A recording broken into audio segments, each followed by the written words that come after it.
isn't. For most, the grave is the body's final resting place. The worms crawl in, the worms crawl out, yada, yada, yada. But in the 1800s, your corpse could get snatched, dug up by grave robbers, either to steal your jewels or to sell your body to medical schools. You could get dug up by your loved ones to have your organs burned because you died of consumption, and they fear you may emerge from your grave and come back to suck their blood, dooming them to a similar fate. And said family didn't realize the organ burning was something they should have done before burying you. You could be moved to build a sewer, as depicted in the popular English music hall song, "They moved the Grandpa's grave to build a sewer." Quite a bop, even Peter Sellers recorded it in 1960. What? You could be exhumed because your husband buried the only manuscript of his poems with you as an act of devotion, but later decided, I should probably publish those. It is also rumored that Lizzie Segal appeared preserved after exhumation, and her beautiful red hair continued to grow after death, inspiring Bram Stoker's character Lucy in Dracula. And perhaps the worst thing to happen to you after being buried is to wake up. Yes, a huge preoccupation of Victorians was taphophobia, the irrational or disproportionate fear of being buried alive. Because the rational and proportionate amount of fear should be, yeah, it might happen, but come on, girl, we got bigger things to worry about. For the 1800s, they had the third plague in 1855, the bubonic plague in 1899, and in between, various cholera epidemics, consumption, cropsy, scarlet fever, typhoid fever, and of course, dysentery. Plus, death from childbirth, accidents, the low industrial revolution, and poisonous household products. Many well-respected famous had taphophobic-inspired last wishes, including George Washington, Hans Christian Andersen, and Frederick Chopin. But why the fear? Well, methods of declaring death weren't what they are now. They had stethoscopes, but they could still miss faint heartbeats, things caused by catalepsy, apoplexy, and hypothermia. And some bodies were buried without examination by a medical professional at all. Plus, you can't discount the influence of pop culture. This was a time of gothic horror, baby. From the reanimating the dead in Frankenstein to the undead vampires in Dracula, the zeitgeist was telling us the dead didn't always stay dead. The author who stoked this fear the most was Edgar Allan Poe. He featured premature burial in his story, Premature Burial. Bernice, the Cask of Amontillado, and The Fall of the House of Usher. So, why might a living person appear dead? One word, catalepsy, which is a condition characterized by inactivity, decreased responsiveness to stimuli, and a tendency to maintain an immobile posture, where limbs can remain in whatever position they are placed. Fun fact. Inducing catalepsy through hypnosis was something Victorians did for fun. The original planking, if you will. So plagues and pandemics led to overwhelmed grave diggers, and a lack of air conditioning led to hasty burials. It's also believed that the sick were mistakenly buried alongside the dead during the Philadelphia yellow fever pandemic of 1793. So people feared a similar thing would happen in their century. But how can you test if someone's dead?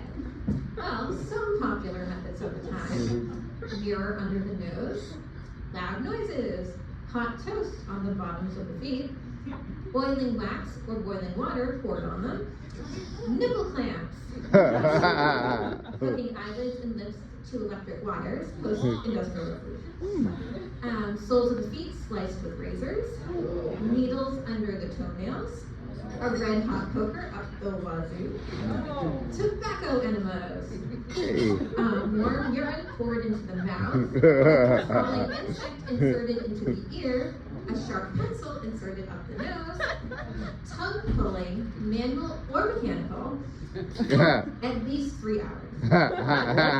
Or you ask a dog. Dogs' opinions on whether their owners had passed were taken into account.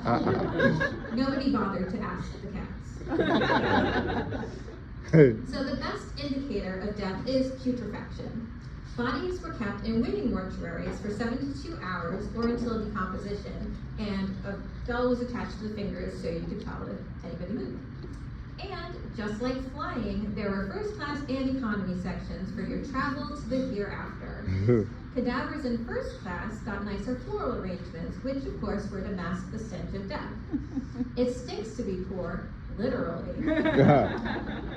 Plus, those flowers made for a nicer selfie backdrop. Visiting family members were encouraged to take final photos with their deceased loved ones.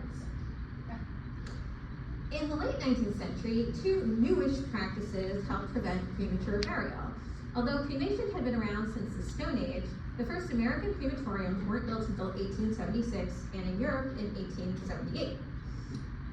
And while ancient Egyptians embalmed their dead, the modern concept of embalming wasn't popular until the mid-1800s, when Civil War soldiers' bodies were preserved so they could make the trip back home to be buried. There are many stories of premature burial, but as I only have a few minutes, here are just a few. In 1891, Octavia Hatcher slipped into a coma and died. Shortly after burial, others in the community experienced the same symptoms and comas, but they were waking up. So, fearing the worst, they dug her up to find her dead, but with a torn coffin lining and bloody fingers. A life-size statue was erected at her grave, which she allegedly haunts to this day. Her husband James never shook the fear of premature burial. He had his own safety coffin made, and he kept it on display in his lobby of his hotel. While he was alive. Okay, so then there's a story of a woman who was buried wearing a valuable ring. Grave robbers tried to steal it, but it wouldn't slide off. So, as they started to sever her finger, she awoke, causing the robbers to skedaddle with fright. After walking home and giving her family quite the shock, she went on to live many years. Her name was Marjorie McCall from Ireland, or was it Margaret Erskine from Scotland, or Lady Mount Edgecombe from England? There are countless lady with the ring stories going back to the 14th century in various countries. So, how many are true? Or is it just an urban legend? In Russia in 1883, a man suffered an epileptic seizure. After a few days, he appeared dead. During the funeral, some noticed beads of sweat on his face, but brushed it off as snowflakes landing on the open casket in the cold Russian air. While shoveling the last bit of dirt on the plot, the gravedigger heard noises coming from below and ran to find the priest. The priest told him he wasn't allowed to disinter the body without permission from the police. Then the police said they needed permission from the archimandrite, who then told them to ask the procurator, that's a good one, who finally granted it. By the time, after running around, they dug him up, he was clearly dead, turned around in his coffin, but with the torn flesh and clothing. Premature burial and how it may be prevented, from 1896 by William Tebb, Edward Perry Ballum, and Walter R. Hardman, is an impressive, if unverifiable, compendium of hundreds of real accounts on the subject. Made up of articles and letters that people send in to the authors, this compilation of terrifying tales was kind of like the first creepypasta. But how trustworthy were these sources? For instance, one story was a letter from a guy whose neighbor showed him a letter he got from his brother in Ireland, who said his kitchen maid's mother was dug up alive after 4 days. And quote, it was a rum go altogether. Allegedly, the same thing happened also to that kitchen maid's sister. So, I mean, prematurely bury one family member, shame on you. So, co-authors of this book, William Tebb and Walter Hadwin, were also founders of the London Association for the Prevention of Premature Burial. Created in 1896, but only lasting until the 1910s, when laws regarding death certification and medical advancements for premature burial were less of a concern. But this wasn't Tebb's only passion. In fact, Ted's addiction to joining societies rivals only of Max Fisher's, including, not all of them, Royal Normal College of the Blind, a co-founder, Vegetarian Society, Society for the Prevention of Cruelty to Children, Royal Society for the Prevention of Cruelty to Animals, the National Canine Defense League, vice president, Humanitarian League, Vigilance Association for the Defense of Personal Rights, and the London Society for the Abolition of Compulsory Vaccination. Oh yes, a mega anti-vaxxer in the time of Cromwell. He wrote multiple books on the subject. The third author, Edward Perry Volland, was a doctor, but once found himself in what he described as a state of suspended animation, hence his personal interest in premature burial. Walter Hadwin, the other author, was also a doctor and a pharmacist, and like Ted, an anti-vaxxer, as well as a germ theory denier. Yay! A bunch of old white men manipulating the public to fear something that really isn't a threat, while at the same time discouraging people from protecting themselves against an actual threat during the health-wide public health crisis? A worldwide public health crisis, sorry. I have phrases, it's hard to keep. Unbelievable! Okay. Selling books wasn't the only way to profit from people's fear of getting buried alive. If all other pre-burial precautions failed, why not try a safety coffin? In fact, over 30 safety coffin patents were registered in Germany in the 1800s. Two examples. Here, a wire was attached to a thumb. If it moved, an alarm would sound and air blows into the coffin, and a lamp lights up so that those above can see the corpse's face through the glass to investigate for signs of life.